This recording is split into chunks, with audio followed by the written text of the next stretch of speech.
ಜನನೀಂ ಶಾರದಾಂ ದೇವೀಂ ರಾಮಕೃಷ್ಣಂ ಜಗದ್ಗುರುಂ ಪಾದಪದ್ಮೇ ತಯೋಶ್ರಿತ್ವ ಪ್ರಣಮಾಮಿ ಮುಹುರ್ಮುಹುಃ ರತ್ನಾಕರಾಧೌತಪದಾಂ ಹಿಮಾಲಯ ಕಿರೀಟಿನೀಂ ಬ್ರಹ್ಮರಾಜರ್ಷಿ ರತ್ನಾಢ್ಯಾಂ ವಂದೇ ಭಾರತ ಮಾತರಂ.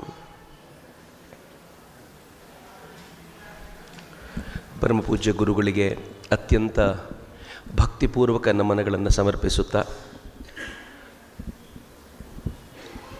ಮಠದ ಎಲ್ಲ ಸದ್ಭಕ್ತರಿಗೆ ಮತ್ತು ವಿಶೇಷವಾಗಿ ಮಠದ ಶಾಸನ ತಂತ್ರವನ್ನು ನಿರ್ವಹಿಸ್ತಾ ಇರುವ ಎಲ್ಲ ನಾಯಕರಿಗೆ ನಾನು ಹೃತ್ಪೂರ್ವಕವಾದ ನಮಸ್ಕಾರಗಳನ್ನು ಸಮರ್ಪಿಸ್ತೇನೆ. ನಾವು ಕೂಡ ಮಾಡ್ತೀವಿ, ನಾವು ಲೀಡರ್ಸ್ ಮೀಟ್ ಅಂತ ಕರಿತೀವಿ ಅದನ್ನು, ನಾಯಕರುಗಳ ಸಮಾವೇಶವನ್ನು. ಆದರೆ ಗುರುಗಳು ಶಾಸನ ತಂತ್ರ ಅನ್ನುವಂಥ ಒಂದು ಸುಂದರವಾದ ಹೆಸರಿನಡಿಯಲ್ಲಿ ಇದನ್ನೇನು ಸೇರಿಸಿದ್ದಾರೆ, ಭಾಳ ಸುಂದರವಾಗಿರುವಂಥ ಪರಿಕಲ್ಪನೆ. ಒಂದು ದೇಶ ಇರಲಿ, ರಾಜ್ಯ ಇರಲಿ, ಒಂದು ಮಠವೇ ಇರಲಿ, ಅದಕ್ಕೊಂದು ಶಾಸನ ಇರಲೇಬೇಕಲ್ಲ, ಸರಿಯಾಗಿ ಸುಸೂತ್ರವಾಗಿ ನಡ್ಕೊಂಡು ಹೋಗಬೇಕು ಮೊದಲನೇದು. ಎರಡನೇದು, ಸುದೀರ್ಘ ಕಾಲ ನಡೆಯಬೇಕು ಅಂತಂದರೆ ಆ ಸಮಾಜ ಹೇಗಿರಬೇಕು ಅನ್ನೋದರ ಒಂದು ಪರಿಕಲ್ಪನೆಯನ್ನು ಪ್ರತಿಯೊಬ್ಬರು ಕಟ್ಕೋಬೇಕು. ಆ ಒಂದು ಪ್ರಯತ್ನಕ್ಕೆ ಸದ್ಗುರುಗಳ ಮಾರ್ಗದರ್ಶನ ಬಹಳ ಸುಂದರವಾದ್ದು ಅಂತ ನಾನು ಭಾವಿಸ್ತೀನಿ. ನನಗೆ ಸಂಘಟನೆ ಮತ್ತು ಸೇವೆ ಎನ್ನುವ ಕುರಿತಂತೆ ಏನಾದರೂ ಹೇಳ್ಬೋದಾ ಅಂತ ಉದ್ಘಾಟನೆಗೆ ಬರಬೇಕಿತ್ತು, ಆದರೆ ಸಮಾರೋಪದ ಹೊತ್ತಿನಲ್ಲಿ ಬಂದಿದ್ದೀನಿ. ಬಹುಶಃ ಎಲ್ಲ ದೃಷ್ಟಿಯಿಂದಲೂ ಸರಿ ಅಂತ ನಾನು ಭಾವಿಸ್ತೀನಿ. ಸಂಘಟನೆ ಅತ್ಯಂತ ಪ್ರಮುಖವಾದ್ದು, ಅತ್ಯಂತ ಮುಖ್ಯವಾದ್ದು. ಅದು ಭಾರತೀಯರ ಪರಿಪ್ರೇಕ್ಷ್ಯದಲ್ಲಿ ಭಾಳ ಮುಖ್ಯ. ನಮಗೆಲ್ರಿಗೂ ಒಂದು ಏನಿದೆ ಅಂತಂದರೆ, ತುಂಬ ಬಾರಿ ಹೇಳ್ತಿರ್ತೀವಲ್ಲ, ಇದನ್ನು ಸ್ವಾಮಿ ವಿವೇಕಾನಂದರು ಭಾಳ ಚೆನ್ನಾಗಿ ಹೇಳ್ತಾರೆ. ನಾನು ಉದ್ದಕ್ಕೂ ಸ್ವಾಮಿ ವಿವೇಕಾನಂದರನ್ನ ಅಲ್ಲಲ್ಲಿ ಕೋಟ್ ಮಾಡಿದ್ರೆ ಬೇಜಾರು ಮಾಡ್ಕೋಬೇಡಿ. ಯಾಕೆ ಅಂತಂದರೆ ಸಂಘಟನೆ ಮತ್ತು ಸೇವೆ ಎರಡರ ಬಗ್ಗೆಯೂ ನಮಗೆ ಪರಿಪೂರ್ಣವಾದ ಪರಿಕಲ್ಪನೆಯನ್ನು ಕಟ್ಟಿಕೊಟ್ಟಿದ್ದು ಸ್ವಾಮೀಜಿಯವರ ಮಾತುಗಳು, ಬರಹಗಳು, ಅವರ ಚರ್ಚೆಗಳೇ. ಹೀಗಾಗಿ ಹಾಗೆ ಅವರು ವಿದೇಶದಲ್ಲಿದ್ದಾಗ, ಅಮೇರಿಕಾದಲ್ಲಿದ್ದಾಗ ಒಂದು ಸಲ ಬಂದು ಹೇಳ್ತಾರೆ, ನಾನು ಅಮೇರಿಕಾದಲ್ಲಿ ಒಬ್ಬಳಿಂದ ಮೋಹಕ್ಕೊಳಗಾಗಲ್ಪಟ್ಟಿದ್ದೇನೆ ಎಂದುಬಿಡ್ತಾರೆ ಸ್ವಾಮೀಜಿ. ಒಬ್ಬಳು ನನ್ನನ್ನು ಮೋಹಿಸಿದ್ದಾಳೆ ಅಂತ. ನಾನು ಒಬ್ಬಳ ಪ್ರೇಮಕ್ಕೆ ಒಳಗಾಗಿದ್ದೇನೆ ಅಂತ. ತಕ್ಷಣ ಜೊತೆಗಿದ್ದ ಒಬ್ಬ ತಾಯಿ ಕೇಳ್ತಾಳೆ, ಯಾರು ಆ ಪುಣ್ಯವಂತೆ ಅಂತ ಕೇಳಿದಾಗ ಸ್ವಾಮೀಜಿ ಹೇಳ್ತಾರೆ, ಇಲ್ಲ, ಅದು ಸ್ತ್ರೀ ಅಲ್ಲ, ಇಲ್ಲಿನ ಸಂಘಟನೆಯ ಶಕ್ತಿ ನನ್ನನ್ನು ಮೋಹಿಸಿ ಬಿಟ್ಟಿದೆ ಅಂತಾರೆ ಸ್ವಾಮೀಜಿ. ಏನು ಚೆನ್ನಾಗಿದೆ ಮಾತು. ಸಂಘಟನೆಯ ಶಕ್ತಿ ಮೋಹಿಸಿದೆ ಅಂತ ಯಾಕೆ ಹೇಳ್ತಾರೆ ಸ್ವಾಮೀಜಿ ಅಂತಂದರೆ, ಅವರು ಗಮನಿಸಿದ್ದಾರೆ, ಭಾರತದಲ್ಲಿ ನಾವು 3 ಜನ ಸೇರಿದರೆ 4 ಪಾರ್ಟಿ ಮಾಡ್ತೀವಿ, ಅಮೇರಿಕಾದಲ್ಲಿ 30 ಜನ ಸೇರಿ ಒಂದೇ ವಿಚಾರಕ್ಕೆ ಬಲವಾಗಿ ನಿಲ್ಲಬಲ್ಲರು.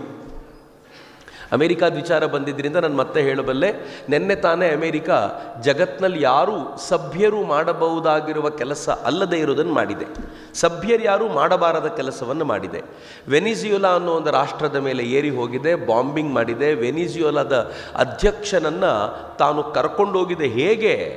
ಕೈಗಳಿಗೆ ಕೋಳವನ್ನು ಹಾಕಿ ಇವತ್ತು ಅವನನ್ನು ಅಮೇರಿಕಾದ ಡಿಟೆನ್ಷನ್ ಸೆಂಟ್ರಲ್ಲಿ ಇಟ್ಟಿದೆ. ಅವನ ಬಗ್ಗೆ ವಿಚಾರಣೆ ನಡೆಯುತ್ತೆ. ಅವನನ್ನು ಗಲ್ಲಿಗೆ ಏರಿಸಬೇಕು ಅಂತ ಅಮೇರಿಕಾ ನಿಶ್ಚಯ ಮಾಡಿದರೂ ಯಾರೂ ಆಶ್ಚರ್ಯ ಪಡಬೇಕಾಗಿಲ್ಲ. ಯಾರಿಗೂ ಮತ್ತೊಂದು ರಾಷ್ಟ್ರದ ವ್ಯಕ್ತಿಯನ್ನು ಹೀಗೆ ಮಾಡುವ ಅಧಿಕಾರ ಇಲ್ಲ. ಮತ್ತೊಂದು ರಾಷ್ಟ್ರದವನನ್ನಲ್ಲ, ಪಕ್ಕದ ಮನೆಯನ್ನು ಹಿಂಗೆ ಮಾಡುವ ಅಧಿಕಾರವೂ ನಮಗಿಲ್ಲ. ನಮ್ಮ ವ್ಯಾಪ್ತಿ ಇಷ್ಟು. ಆದರೆ ಅಮೇರಿಕಾ ಇವತ್ತು ಆ ಕೆಲಸವನ್ನು ಮಾಡಿದೆ. ಆಶ್ಚರ್ಯ ಏನು ಗೊತ್ತೇನು, ನೀವು ಅಮೇರಿಕಾದಲ್ಲಿ ಇವತ್ತೇನಾದರೂ ವೋಟಿಂಗ್ ಮಾಡಿದರೆ, ವೋಟಿಂಗ್ ಮಾಡಿ ನಮ್ಮ ಅಮೇರಿಕಾ ಮಾಡಿರೋದು ಸರಿನೋ ತಪ್ಪು ಅಂತ ಕೇಳಿದರೆ, ಅಮೇರಿಕಾದ ಕನಿಷ್ಠ ಪಕ್ಷ 80ರಿಂದ 85% ಜನ ಸರಿಯಾಗಿದೆ ಅಂತ. ನೆಕ್ಸ್ಟ್ ಅಮೇರಿಕಾನ ಕೇಳಿ ನೋಡಿ, ರಷ್ಯಾ ಉಕ್ರೇನಿನ ಮೇಲೆ ದಾಳಿ ಮಾಡಿದ್ದು ಸರಿನಾ ತಪ್ಪೋ? ತಪ್ಪು ಅಂತ 80% ಜನ ಹೇಳ್ತಾರೆ. ಭಾರತ ಪಾಕಿಸ್ತಾನದ ಮೇಲೆ ದಾಳಿ ಮಾಡಿದ್ದು ಆಪರೇಷನ್ ಸಿಂಧೂರ್ ಹೊತ್ತಿನಲ್ಲಿ ಸರಿನೋ ತಪ್ಪೋ? 80% ಜನ ತಪ್ಪು ಅಂತ ಹೇಳ್ತಾರೆ. ಭಾರತ ಬಾಂಗ್ಲಾದೇಶದ ಯಾರು ಜನ ಇಲ್ಲಿ ಬಂದು ಸೇರ್ಕೊಂಡಿದ್ದಾರೋ ಅವ್ರನ್ನ ಹೊರದಬ್ತಾ ಇರೋದು ಸರಿನೋ ತಪ್ಪು ಅಂತ ಕೇಳಿ ತಪ್ಪು ಅಂತಾರೆ. ತಮ್ಮ ರಾಷ್ಟ್ರದ ವಿಚಾರ ಬಂದಾಗ ಏನು ಸಂಘಟನಾತ್ಮಕವಾಗಿ ಒಂದು ಉತ್ತರವನ್ನು ಕೊಡಬಲ್ಲವರು ಬೇರೆ ರಾಷ್ಟ್ರದ ಬಗ್ಗೆ ವಿಶಾಲವಾದ ಮನೋಭಾವದಿಂದ ಆಲೋಚನೆ ಮಾಡ್ತಾರೆ. ಹೇಗೆ ಸಾಧ್ಯ ಇದು? ಎಷ್ಟರ ಮಟ್ಟಿಗೆ ಅಮೇರಿಕಾದ ಈ ವಹಿವಾಟು, ಈ ವ್ಯವಹಾರ ಇದೆ ಅಂತಂದರೆ, ವರ್ಲ್ಡ್ ಟ್ರೇಡ್ ಸೆಂಟರ್ನ ಮೇಲೆ ದಾಳಿ ಆದಾಗ ನಂಗೆ ಭಾಳ ಚೆನ್ನಾಗಿ ನೆನಪಿದ್ದೆ. ನಾನು ಇಂಜಿನಿಯರಿಂಗ್ ಓದ್ತಿದ್ದೆ ಆಗ. ನಾನು ಅದರ ಲೈವ್ ರಿಪೋರ್ಟಿಂಗ್ ಎಲ್ಲ ನೋಡಿದ್ದೀನಿ ಆ ಸಂದರ್ಭದಲ್ಲಿ ಟಿ ವಿಗಳಲ್ಲಿ. ವರ್ಲ್ಡ್ ಟ್ರೇಡ್ ಸೆಂಟರ್ ಮೇಲೆ ದಾಳಿ ಆಯಿತು. ದಾಳಿ ಆದಾಗ ಅಮೇರಿಕ ಅಫ್ಘಾನಿಸ್ತಾನದ ಮೇಲೆ ಏರಿ ಹೋಯಿತು. ಅಫ್ಘಾನಿಸ್ತಾನದ ಮೇಲೆ ಬಾಂಬಿಂಗ್ ಮಾಡ್ತು. ಅಫ್ಘಾನಿಸ್ತಾನದ ಮೇಲೆ ಬಾಂಬಿಂಗ್ ಮಾಡಿದ್ದನ್ನು ಅಮೇರಿಕಾದ ವಿರೋಧ ಪಕ್ಷಗಳೂ ವಿರೋಧಿಸಲಿಲ್ಲ. ಆದರೆ ಭಾರತದಲ್ಲಿ ಆಪರೇಷನ್ ಸಿಂಧೂರ್ನಲ್ಲಿ ನಾವು ಮಾಡಿದಂಥ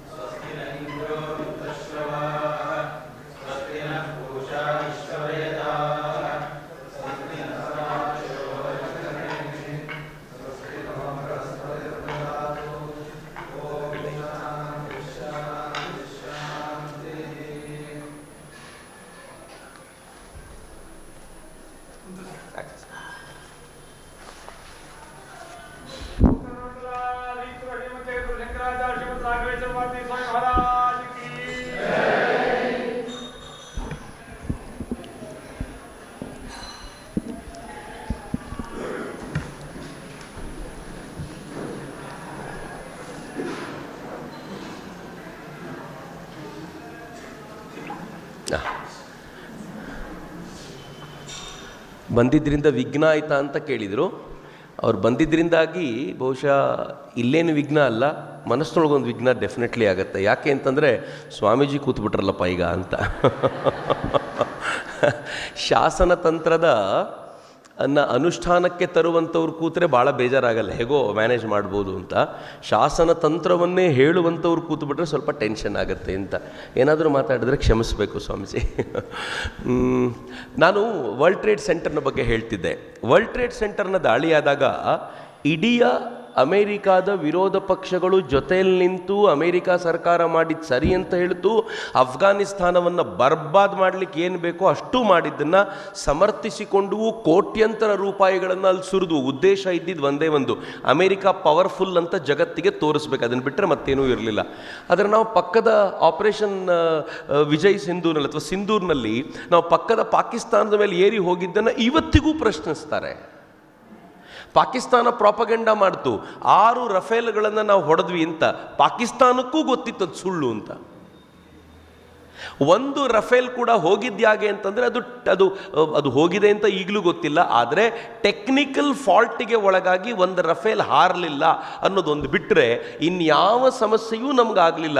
ಇವತ್ತು ಇಡೀ ಜಗತ್ತು ಅದನ್ನು ಒಪ್ಪಿಕೊಳ್ಳುತ್ತೆ. ಪರಿಣಾಮ ಇವತ್ತು ರಫೇಲ್ನ ಬೆಲೆ ಜಾಸ್ತಿ ಆಗಿದೆ. JF-17 ಚೀನಾದ ಯಾವ ಏರ್ಕ್ರಾಫ್ಟ್ಗಳಿದ್ದು ಅದ್ರ ಬೆಲೆ ತುಂಬ ಕಡಿಮೆ ಆಗೋಗಿದೆ. ಅದು ಮಾರ್ಕೆಟ್ನಲ್ಲಿ ಅದಕ್ಕೆ ವ್ಯಾಲ್ಯೂ ಇಲ್ದಂತಾಗಿದೆ. ಇವೆಲ್ಲವೂ ಕಣ್ಣಿನ ಮುಂದೆ ಇದ್ದಾಗಲೂ ಕೂಡ ಇವತ್ತು ಕೇಳುವಂಥ ದೊಡ್ಡ ಪ್ರಶ್ನೆ ಏನು ಅಂತಂದರೆ, ಭಾರತ 6 ರಫೇಲ್ಗಳನ್ನು ಕಳ್ಕೊಂಡಿದ್ದು ಹೌದಾ ಅಂತ ನಮ್ಮವರೇ ಕೇಳೋದು. ಇದು ಇವತ್ತಿನ ಪ್ರಶ್ನೆ ಅಲ್ಲ, ವಿವೇಕಾನಂದರ ಕಾಲಘಟ್ಟದಲ್ಲೂ ಇತ್ತು. ಅದಕ್ಕೆ ಸ್ವಾಮಿ ವಿವೇಕಾನಂದರು ಹೇಳಿದರು, ನಾನು ಮೋಹಕ್ಕೊಳಗಾಗಿರೋದು ಯಾರಿಂದ ಅಂತಂದರೆ ಅಮೇರಿಕಾದ ಸಂಘಟನೆಯಿಂದ. ನನ್ನ ದೇಶಕ್ಕೆ ಹೋದ ನಂತರ ಇಂಥದ್ದೊಂದು ಸಂಘಟನೆಯ ಪರಿಕಲ್ಪನೆ ಕಟ್ಟಿಕೊಳ್ಳಬೇಕಾಗಿದೆ ಅಂತ ವಿವೇಕಾನಂದರು ವಾಪಸ್ ಭಾರತಕ್ಕೆ ಬಂದ ನಂತರ ನಮ್ಮ ಸಂಘಟನೆ ಹೇಗಿರಬೇಕು ಅಂತ ಆಲೋಚನೆ ಮಾಡಿ ಹೇಳಿದ್ರಲ್ಲ. ಹೇಗಿರಬೇಕು ಅಂತಂದರೆ ಹೊಸ ಪೀಳಿಗೆಯ ನಾಯಕರನ್ನು ಸೃಜಿಸಬೇಕು. ಸ್ವಾಮೀಜಿಯವರ ಕಲ್ಪನೆ ಶಾಸನ ತಂತ್ರದ ಪ್ರತಿಯೊಬ್ಬ ನಾಯಕರಿಗೂ, ನಾನು ಪ್ರತಿಯೊಬ್ಬರನ್ನು ನಾಯಕರು ಅಂತ ಭಾವಿಸ್ತಾನೆ, ಅವರವರ ಕ್ಷೇತ್ರದ ಲೀಡರ್ಗಳಾಗಿರೋದ್ರಿಂದ ಲೀಡರ್ಗಳು ಅಂತ ಭಾವಿಸುವ ಪ್ರತಿಯೊಬ್ಬರಿಗೂ ನಾನು ಕೇಳ್ಕೊಳ್ಳೋದು, ಸ್ವಾಮಿ ವಿವೇಕಾನಂದರ ಆದರ್ಶದ ಪರಿಕಲ್ಪನೆ ಇತ್ತು. ಹೆಂಗಿರಬೇಕು ಲೀಡರ್ಗಳು ಅಂತ ಕೇಳಿದರೆ ಆ ಆದರ್ಶಕ್ಕೆ ತಕ್ಕಂತೆ ಅವ್ರು ಹೇಳೋರು. ಇವ್ರು ಹೇಗಿರಬೇಕು ಅಂತಂದರೆ, ಈಗ ಇವರು ಧ್ಯಾನಕ್ಕೆ ಕೂತ್ಕೊಳ್ಳಿ ಅಂತಂದರೆ 1 ಗಂಟೆ ಮೈ ಮರೆತು ಧ್ಯಾನಕ್ಕೆ ಹೋಗಬೇಕು. ಧ್ಯಾನದ ನಡುವೆ ಅಲಗಾಡಿಸಿ ಎಬ್ಬಿಸಿ ತೋಟದಲ್ಲಿ ಸ್ವಲ್ಪ ಕೆಲಸ ಮಾಡೋದಿದೆ ಬಾ ಅಂತ ಹೇಳಿದರೆ ತೋಟದಲ್ಲಿ ಮೈ ಮುರಿದು ದುಡಿಬೇಕು. ದುಡಿತಾ ಇರೋನ್ನ ಸಾಕು ದುಡಿದಿದ್ದು, ಬೆಳೆ ಬಂದಿರೋದಿದೆಯಲ್ಲ ಮಾರಾಟ ಮಾಡ್ಕೊಂಡು ಬಾ ಅಂತ ಹೇಳಿದರೆ ಮಾರಾಟ ಮಾಡಲಿಕ್ಕೆ ಹೋಗಬೇಕು. ಮಾರಾಟ ಮಾಡ್ತಾ ಇರೋನ್ನ ಮಧ್ಯದಲ್ಲಿ ಅಡ್ಡ ಹಾಕಿ ಬಾ ಈಗೊಂದು ಪ್ರವಚನ ಮಾಡಬೇಕು, ಭಗವದ್ಗೀತೆ ಮೇಲೆ 1 ಗಂಟೆ ಮಾತಾಡು ಅಂದರೆ ಮಾತಾಡ್ಲಿಕ್ಕೆ ರೆಡಿ ಆಗಬೇಕು ಅಂತ. ಏನು ಸ್ವಾಮೀಜಿಯವರ ಅಗಾಧವಾಗಿರುವಂಥ ಚಿಂತನೆ ಇತ್ತಲ್ಲ. ಒಬ್ಬ ವ್ಯಕ್ತಿ ಪರಿಪೂರ್ಣವಾಗಿ ಎಲ್ಲದರಲ್ಲೂ ಸಮರ್ಥವಾಗಿ ದುಡಿಯುವಂತಿರಬೇಕು. ಹಾಗಿದ್ದಾಗ ಅವನನ್ನು ಈ ಕೆಲಸಕ್ಕೆ ಯೋಗ್ಯನಾಗಿರುವಂಥ ವ್ಯಕ್ತಿ ಅಂತ ಕರಿಬೋದು ಅಂತ ಸ್ವಾಮೀಜಿ ಹೇಳೋದು. ಹೀಗಾಗಿ ನಾನು ಪರಿಪೂರ್ಣನಾಗಿದ್ದೀನಿ ಅಂತ ಯಾವತ್ತು ನಿಮ್ಗೆ ಅನಿಸುತ್ತೋ, ನನಗನ್ಸುತ್ತೋ ಅಥವಾ ನಮ್ಮೆಲ್ಲರಿಗೂ ಅನಿಸುತ್ತೋ ಅವತ್ತೇ ಈ ಚೌಕಟ್ಟನ್ನು ನಮ್ಗೆ ಹಾಕ್ಕೊಂಡಿರೋದನ್ನೊಂದ್ಸಲ ನೋಡಿ ಇನ್ಯಾವುದು ಜಾಗ ಖಾಲಿ ಇದೆ ಅಂತ ಹುಡುಕಬೇಕಾದಂಥ ಅವಶ್ಯಕತೆ ಇದೆ ಅಂತ ನನಗೆ ಯಾವಾಗಲೂ ಅನ್ನಿಸ್ತಿರುತ್ತೆ. ಹೀಗಾಗಿ ಪರಿಪೂರ್ಣತೆಯ ಪರಿಕಲ್ಪನೆ ಇರದೇ ಇಲ್ಲ ಅಂತ. ಪ್ರತಿಯೊಬ್ಬ ನಾಯಕನಿಗೂ ಕೂಡ ನಾನು ಪರಿಪೂರ್ಣ ಎನ್ನುವ ಭಾವನೆ ಬರಲಿಲ್ಲ ಅಂತಂದರೆ ಅವನು ಇನ್ನೂ ಹೆಚ್ಚಿನ ಕೆಲಸ ಮಾಡಬಲ್ಲ. ಇಲ್ಲದೆ ಹೋದರೆ ಸಮಸ್ಯೆ ಏನಾಗುತ್ತೆ ಅಂತಂದರೆ, ನನಗಿಂತ ಪರಿಪೂರ್ಣ ಯಾರಿರ್ಬೋದು ಅಂತ ಹುಡುಕಾಟ ಮಾಡ್ತಾ ಮಾಡ್ತಾ ಅಲ್ಲೊಂದು ದ್ವೇಷ ಶುರುವಾಗುತ್ತಲ್ಲ. ಪ್ರತಿಯೊಂದು ಸಂಘಟನೆಗೆ ಮೇಜರ್ ಹೊಡೆತ ಬೀಳೋದೇ ಅಲ್ಲಿ. ಸ್ವಾಮಿ ವಿವೇಕಾನಂದರು ಈ ಪರಿಕಲ್ಪನೆಯನ್ನು ತುಂಬ ಸುಂದರವಾಗಿ ಕಟ್ಟಿಕೊಟ್ಟಿದ್ರು. ಹೀಗಾಗಿ ಒಂದು ಸಂಘಟನೆ ಬಲವಾಗಿ ಬೆಳೀಲಿಕ್ಕೆ ಸಾಧ್ಯವಾಯಿತು ಅಂತ. ಇವತ್ತು ರಾಮಕೃಷ್ಣ ಮಿಷನ್ ವರ್ಲ್ಡ್ ವೈಡ್ ಇದೆಯಲ್ಲ, ಆ ವರ್ಲ್ಡ್ ವೈಡ್ ಇರುವಂಥ ಮಿಷನ್ನ ಮೊದಲ ಬೀಜವನ್ನು ಸ್ವಾಮಿ ವಿವೇಕಾನಂದರು ಅಮೆರಿಕಾದಲ್ಲಿ ತಮ್ಮ ಕಲ್ಪನೆಯಲ್ಲಿ ಕಟ್ಟಿಕೊಂಡಿದ್ದು ಇವತ್ತು ಹೀಗೆ ಬೆಳೆದು ನಿಲ್ಲಲಿಕ್ಕೆ ಸಾಧ್ಯ ಆಯಿತು ಅಂತ. ಎರಡನೇದು, ಸ್ವಾಮಿ ವಿವೇಕಾನಂದರು ಸೇವೆಯ ಬಗ್ಗೆ ತುಂಬ ಮಾತಾಡಿದರು. ಇವತ್ತು ನಂದು ಎರಡೂ ಟಾಪಿಕ್ ಅದೇ. ಸ್ವಾಮಿ ವಿವೇಕಾನಂದರಿಗೆ ಕೇಳಲಾಯಿತು, ಭಾರತದ ಆದರ್ಶ ಏನು? ಸ್ವಾಮಿ ವಿವೇಕಾನಂದರು ಹೇಳಿದರು, ಎರಡೇ ಭಾರತಕ್ಕೆ ಆದರ್ಶ, ಒಂದು ತ್ಯಾಗ ಮತ್ತೊಂದು ಸೇವೆ ಅಂತ. ನನಗೆ ಈ ಪ್ರಶ್ನೆ ಯಾವಾಗಲೂ ಕಾಡತ್ತೆ, ಹೇಗೆ ಸ್ವಾಮೀಜಿ ಇದನ್ನು ಈ ಅರ್ಥಕ್ಕೆ ತಂದು ನಿಲ್ಲಿಸಿದರು? ತ್ಯಾಗ ಮತ್ತು ಸೇವೆ ಇವೆರಡು ಭಾರತದ ಟ್ವಿನ್ ಐಡಿಯಲ್ಸ್ ಅಂತ ಸ್ವಾಮೀಜಿ ಯಾವಾಗಲೂ ಹೇಳ್ತಾರೆ. ಹೇಗೆ ತ್ಯಾಗ ಅತ್ಯಂತ ಶ್ರೇಷ್ಠವಾದ ಆದರ್ಶ, ಹೇಗೆ ಸೇವೆ ಅದಕ್ಕೆ ಸಂವಾದಿಯಾಗುವಂಥ ಮತ್ತೊಂದು ಶ್ರೇಷ್ಠ ಆದರ್ಶ ಅಂತ ನನಗೆ ಯಾವಾಗಲೂ ಅನ್ನಿಸುವಾಗ ಸುಮ್ಮನೆ ಅನಿಸೋದು, ಈ ಕಮ್ಯುನಿಸ್ಟರು ಬರ್ತಾರೆ, ಅವರು ಒಂದು ಒಳ್ಳೆಯ ಆರ್ಡರ್ನ, ಲೈಫ್ ಆರ್ಡರ್ನ, ಒಂದು ಒಳ್ಳೆಯ ರಾಷ್ಟ್ರವನ್ನು ಕಟ್ಟಬೇಕು ಅಂದರೆ ಏನು ಮಾಡಬೇಕು ಅಂತ ಕೇಳಿದರೆ ಶ್ರೀಮಂತರ ದುಡ್ಡನ್ನೆಲ್ಲ ತೆಗೆದು ಬಡವರಿಗೆ ಹಂಚಬೇಕು ಅಂತಾರೆ. ಆದರೆ ದುರದೃಷ್ಟ ಏನು ಗೊತ್ತಾ, ಇದರಲ್ಲಿ ಬಡವರಿಗೆ ಮತ್ತೆ ದುಡ್ಡು ಗಳಿಸೋದು ಗೊತ್ತಿಲ್ಲ, ತಗೊಂಡೋಗಿ ಮತ್ತೆ ಶ್ರೀಮಂತರ ಹತ್ರನೇ ಕೊಡೋದವರು. ಶ್ರೀಮಂತ ಮತ್ತೆ ಶ್ರೀಮಂತ ಆಗೋದೇ ಇನ್ನೆರಡು ವರ್ಷ ಬಿಟ್ಟು. ಆ ಶ್ರೀಮಂತ ಆದವನ ಹತ್ರ ಮತ್ತೆ ದುಡ್ಡನ್ನು ಕಸಿಯೋದು, ಬಡವರಿಗೆ ಹಂಚೋದು, ಇದು ಬಿಟ್ಟರೆ ಮತ್ತೇನು ಐಡಿಯಾನೇ ಇಲ್ಲ. ಆದರೆ ತ್ಯಾಗ ಮತ್ತು ಸೇವೆಯ ಲಾಭ ಏನು ಅಂತಂದರೆ ಕಮ್ಯುನಿಸ್ಟ್ರಿಗೆ ಅರ್ಥನೇ ಆಗಲಿಲ್ಲ. ಅರ್ಥ ಆದರೆ ಅವರು ಕೂಡ ಅದನ್ನು ಹೇಳ್ತಿರಲಿಲ್ಲ. ತ್ಯಾಗ ಮತ್ತು ಸೇವೆ ಹೇಗೆ? ಯಾರು ಸಿರಿವಂತನಿದ್ದಾನೋ, ತುಂಬ ದೊಡ್ಡ ದುಡ್ಡು ಸಂಪಾದಿಸಿದ ಶ್ರೀಮಂತನಿದ್ದಾನೋ ಅವನು ತ್ಯಾಗಿಯಾಗಬೇಕು. ತ್ಯಾಗಿ ಹೇಗಾಗಬೇಕು? ನಾನು ನನ್ನದೆಲ್ಲವನ್ನು ತ್ಯಾಗ ಮಾಡ್ತೀನಿ ಅಂತ ಒಂದು ಹಂತದಲ್ಲಿ ನಿಶ್ಚಯ ಮಾಡಬೇಕು. ನಿಶ್ಚಯ ಮಾಡಿದ ನಂತರ ಏನು ಮಾಡ್ತಾನೆ? ಇದ್ದಿದ್ದೆಲ್ಲವನ್ನು ಕಿತ್ಕೊಳ್ಬೇಕಾಗಲಿಲ್ಲ, ಅವನೇ ಹಂಚಲಿಕ್ಕೆ ಸಿದ್ಧವಾಗ್ತಾನೆ. ಎಷ್ಟು ಚೆನ್ನಾಗಿದೆ ನೋಡಿ. ಕಿತ್ಕೊಳ್ಳೋದು ಬೇರೆ, ಹಂಚೋದು ಬೇರೆ. ಎರಡನೇದೇನು? ಹಂಚುವಾಗ ಒಂದು ದುರಹಂಕಾರ ಇರುತ್ತೆ, ನಾನು ಹಂಚ್ತಿದ್ದೀನಿ ಅಂತ. ಅವರು ಹೇಳ್ತಾರೆ ಒಂದು ಕಡೆ, ನನಗೆ ಯಾವಾಗಲೂ ತುಂಬ ಕಾಡುವಂಥ ಪ್ರಶ್ನೆ ಆಗಿತ್ತದು. ಅವ್ರು ಹೇಳ್ತಾರೆ, ಯಾರಿಗಾದರೂ ಕೊಡುವಾಗ ನಾನು ಕೊಡ್ತಾ ಇದ್ದೀನಿ ಅಂತ ಕೊಡಬೇಡ, ಸ್ವೀಕರಿಸಲಿಕ್ಕೆ ಭಗವಂತ ಒಬ್ಬನನ್ನು ಕೊಟ್ಟನಲ್ಲ ಅನ್ನುವ ದಯಾಭಾವದಿಂದ ಕೊಡು ಅಂತ. ಚಪ್ಪಾಳೆ ಹೊಡೆದವರೆಲ್ಲ ಒಂದ್ಸಲ ನನಗೆ ಹೇಳಿ, ಏನಿದೆ ಅದರಲ್ಲಿ ಮಹಾ? ಸ್ವೀಕರಿಸೋನಿದ್ದಾನೆ ಅನ್ನೋದೇನು? ಭಗವಂತ ನನಗೆ ಕೊಟ್ಟ, ನಾನು ಕೊಟ್ಟೆ. ಸ್ವೀಕರಿಸೋನಲ್ದೇ ಏನು ಗ್ರೇಟ್ ಇದೆ? ಅವನು ದಾರಿದ್ರ್ಯದಲ್ಲಿದ್ದಾನೆ, ಅವನು ಬಡತನದಲ್ಲಿದ್ದಾನೆ, ಅವನಿಗೆ ನಾನು ಕೊಡುವಂಥ ಅಧಿಕಾರ, ಕೊಡುವಂಥ ಸಾಮರ್ಥ್ಯ ಭಗವಂತ ಕೊಟ್ಟಿದ್ದಾನೆ. ನನಗೆ ಯಾಕೆ ದಯಾಭಾವ ಬರಬೇಕಲ್ಲಿ? ನನಗನ್ನಿಸ್ತಿತ್ತು. ಒಂದಿನ ತಮಿಳ್ನಾಡಿನ ಒಂದು ದೇವಸ್ಥಾನದ ಹತ್ರ ಹೋಗಿದ್ವಿ.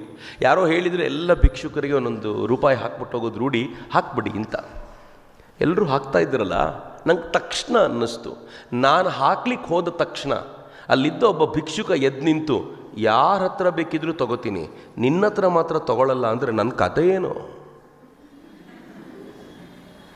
ನಾನು ಕೊಡುವ 1 ರೂಪಾಯಿಗೆ ಮೌಲ್ಯ ಯಾಕೆ ಬಂದಿದೆ ಅಂತಂದರೆ, ಅವನು ಕೊಡಿ ಸ್ವಾಮಿ ನಾನು ತಗೋತೀನಿ ಅಂತ ಹೇಳಿದ್ದಕ್ಕೆ ನಾನು ಕೊಡುವ 1 ರೂಪಾಯಿಗೆ ಮೌಲ್ಯ ಬಂತು. ಕೊಡಿ ಸ್ವಾಮಿ ಪರವಾಗಿಲ್ಲ ಅಂತ ಅವನು ಹೇಳಿದ್ದಕ್ಕೆ ಕೊಡುವ ನನ್ನ ಗುಣಕ್ಕೆ ಮೌಲ್ಯ ಬಂತು.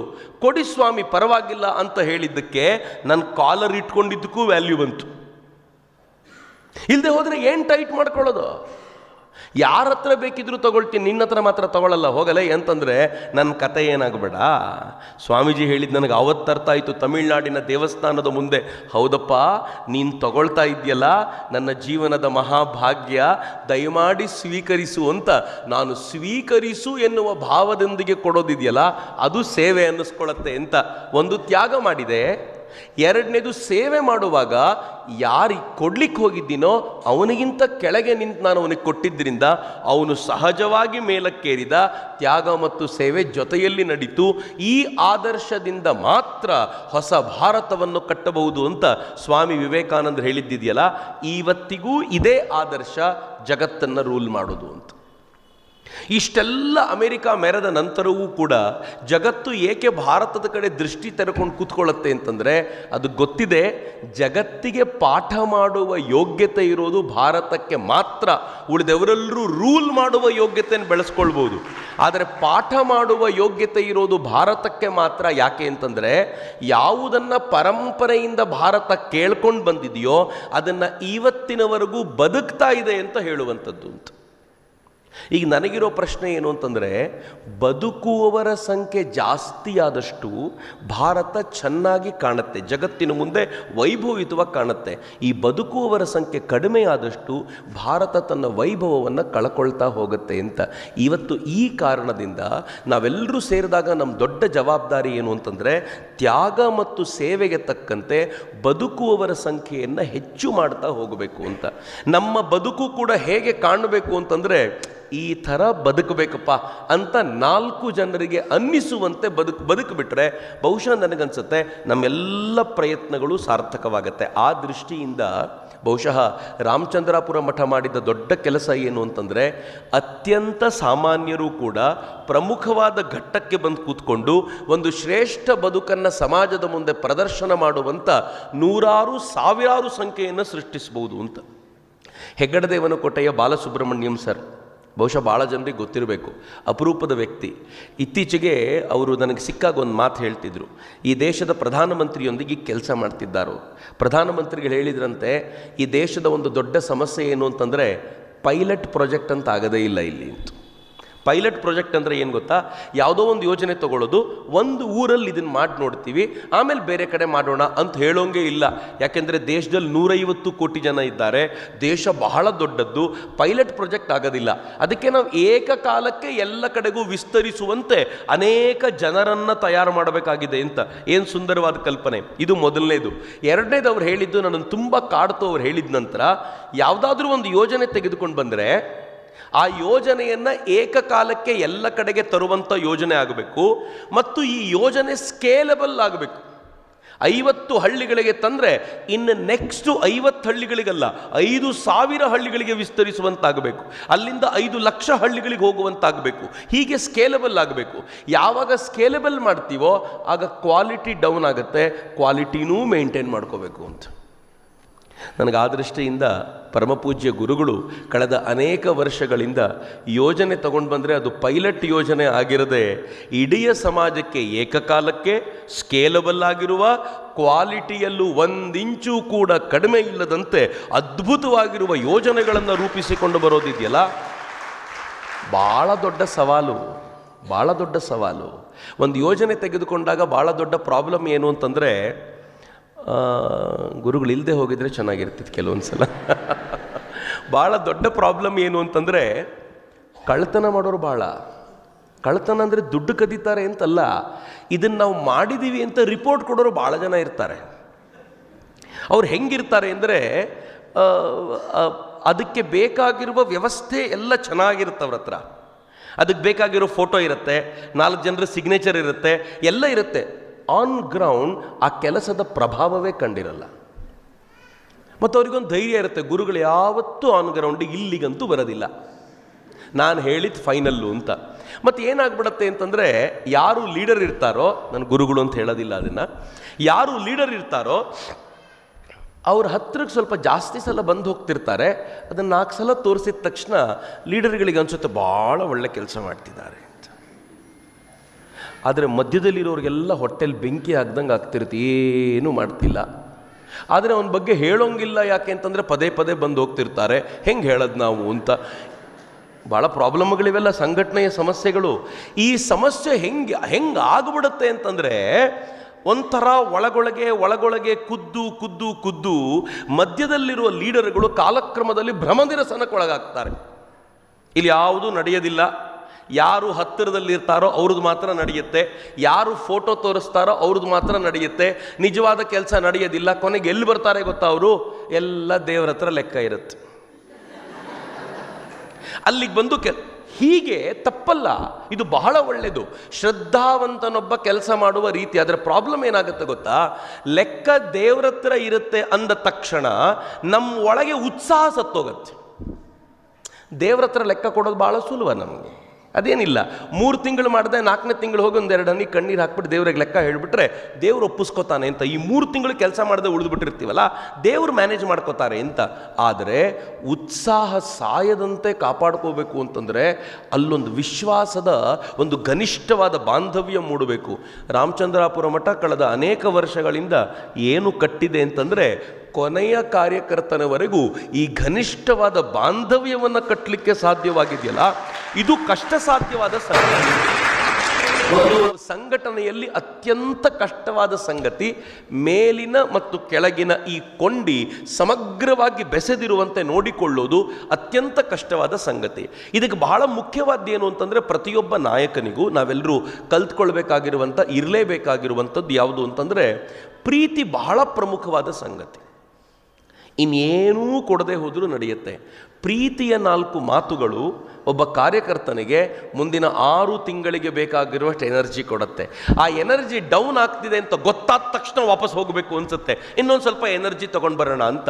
ಮತ್ತು ನನಗೆ ಗೊತ್ತಿದೆ, ಇದು ತುಂಬ ಚೆನ್ನಾಗಿ ಗೊತ್ತಿದೆ, ಯಾರ್ಯಾರು ಶಾಸನ ತಂತ್ರದ ನಾಯಕರಾಗಿ ಇವತ್ತಿಲ್ಲಿ ಬಂದು ಕೂತಿರ್ತಾರೋ ಅವರೆಲ್ಲರೂ ತಮ್ಮ ಬದುಕಿನ ಅತ್ಯಂತ ಬಹುಮೂಲ್ಯ ಸಮಯವನ್ನೆಲ್ಲ ಕೊಟ್ಟರೆ ಮಾತ್ರ ಆಗಿರುತ್ತೆ.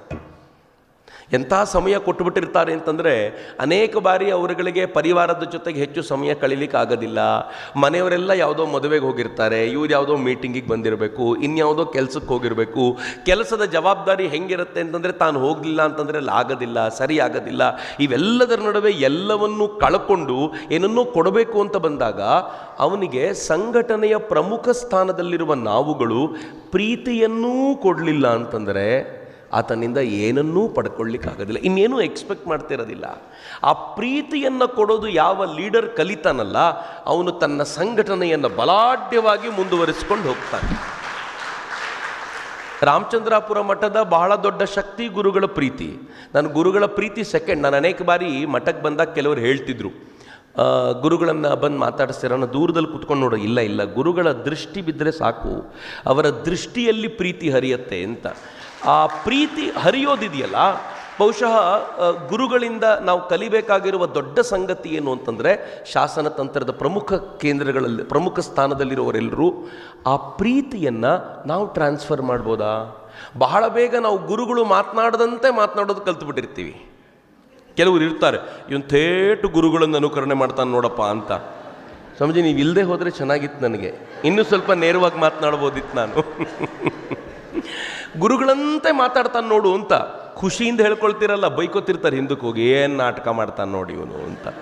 ಆದರೆ ಗುರುಗಳಂತೆ ಪ್ರೀತಿಸೋದನ್ನು ಕಲ್ತ್ಬಿಟ್ರೆ ಅರ್ಧ ಸಂಘಟನೆ ಬಲಾಢ್ಯವಾಗ್ಬಿಡುತ್ತೆ. ನಾವು ಇನ್ನೇನೂ ಮಾಡಬೇಕಾಗಿಲ್ಲ, ಇನ್ನೇನೂ ಕೊಡಬೇಕಾಗಿಲ್ಲ. ಇಲ್ಲಿರುವ ಯಾರೂ ಮತ್ತೊಬ್ಬರಿಂದ ಏನನ್ನೂ ಬಯಸಿ ಬರೋದಿಲ್ಲ, ಬರೀ ಆ ಪ್ರೀತಿಗೋಸ್ಕರವೇ ಬರೋದರಿಂದ ಯಾರು ಆ ಪ್ರೀತಿಯನ್ನು ಹಂಚ್ತಾರೋ ಅವರು ಅತ್ಯಂತ ಸಮರ್ಥವಾಗಿರುವಂಥ ಒಂದು ತಂಡವನ್ನು, ತಮ್ಮ ತಂಡವನ್ನು ಎಲ್ಲಿರ್ತೀವೋ ಅಲ್ಲಿ ಕಟ್ಟಿಕೊಳ್ಳಬಲ್ಲರು. ಇದು ಮೊದಲನೇ ರೂಲ್ ನಮ್ಗೆ ಗೊತ್ತಿರಬೇಕಾಗಿರುವಂಥದ್ದು ಅಂತ. ಎರಡನೇದು, ಉತ್ಸಾಹ ಅನ್ನೋದು ಮೊಬೈಲ್ನ ಬ್ಯಾಟ್ರಿ ಇದ್ದಂತೆ, ಅದು ಡೌನ್ ಆಗೇ ಆಗುತ್ತೆ. ಅದರಲ್ಲೂ ಯಾವಾಗ ಡೌನ್ ಆಗುತ್ತೆ ಗೊತ್ತಾ? ಒಂದು ದೊಡ್ಡ ಕಾರ್ಯಕ್ರಮ ಮಾಡಿದ ನಂತರ ಮುಂದಿನ 3 ತಿಂಗಳು ಮನೆಯಿಂದ ಆಚೆಗೆ ಹೋಗೋದು ಬೇಡಪ್ಪ, ಸಾಕು ಸಹವಾಸ ಅಂತ ಅನ್ನಿಸ್ತಾ ಇರುತ್ತೆ. ಸ್ವಲ್ಪ ಕೆಳ ಹಂತದ ಕಾರ್ಯಕರ್ತನಿಗಂತೂ ಮಠವೂ ಬೇಡ, ಈ ಮಠದ ಲೀಡರ್ಗಳು ಬೇಡ, ಸಹವಾಸ. ದೊಡ್ಡ ಪ್ರೋಗ್ರಾಮ್ ಮಾಡಿದಾಗ ಸಣ್ಣ ಪುಟ್ಟ ಪ್ರೋಗ್ರಾಮ್ ನಡೆದು ಬಿಡುತ್ತೆ. ದೊಡ್ಡದೊಂದು ಯೋಜನೆ ತೊಗೊಂಡ್ಬಿಟ್ಟಿರ್ತಾರಲ್ಲ, ಆ ದೊಡ್ಡ ಯೋಜನೆ ತೊಗೊಂಡಾಗ 6-8 ತಿಂಗಳುಗಳ ಕಾಲ ಹಠಕ್ಕೆ ಬಿದ್ದು ದುಡ್ದಿರ್ತಾರೆ. ದುಡ್ದಿರೋದಕ್ಕೆ ರೀಸನ್ ಒಂದೇ ಒಂದು, ಈ ಡೆಡ್ ಲೈನಲ್ಲಿ ಈ ಕೆಲಸವನ್ನು ಮುಗಿಸಿ ಒಂದು ಒಳ್ಳೆ ಕಾರ್ಯಕ್ರಮವನ್ನು ಸಮಾಜಕ್ಕೆ ಕೊಡಬೇಕು ಅನ್ನೋ ಉತ್ಸಾಹವನ್ನು ಲೀಡರ್ ಆಗಿರೋರು ಚೆನ್ನಾಗಿ ತುಂಬಿಟ್ಟಿರ್ತಾರೆ. ಅದು ಹೆಂಗೋ ಕೆಲಸ ಮಾಡಿಬಿಡುತ್ತೆ. ಮುಗಿಯುವಷ್ಟೊತ್ತಿಗೆ ಇಡೀ ಮಾನಸಿಕ ಶಕ್ತಿ ಕುಗ್ಗಿ ಹೋಗಿ ಇನ್ನೇನು ಮಾಡೋದು ಬೇಡ 6 ತಿಂಗಳು ಅಂತ. ಭಾಳ ಸಂಘಟನೆಗಳನ್ನು ನಾನು ನೋಡಿದ್ದೀನಿ. ವರ್ಷಕ್ಕೆ ಒಂದೇ ಪ್ರೋಗ್ರಾಮ್ ಮಾಡೋದವರು. ಒಂದು ಪ್ರೋಗ್ರಾಮಲ್ಲಿ ಕುಸಿದು ಹೋಗಿರ್ತಾರೆ, ಇನ್ನು 2ನೇ ಪ್ರೋಗ್ರಾಮ್ಗೆ ಹೇಳೋದವ್ರು. ಅದೊಂದೇ ಪ್ರೋಗ್ರಾಮ್ ಮಾಡೋದು. ಮತ್ತು ಯಾರು ಬಂದವ್ರಿಗೂ ಒಂದು ಆಲ್ಬಮ್ ಮಾಡಿ ಇಟ್ಕೊಂಡಿರ್ತಾರೆ. ನಮ್ಮ ನೋಡಿ ಈ ವರ್ಷದ ಪ್ರೋಗ್ರಾಮ್ ಅಷ್ಟೇ. ಅವ್ರಿಗೆ ಭಾಳ ಖುಷಿ ಏನೋ ಮಾಡಿದ್ದೀವಿ ಅಂತ.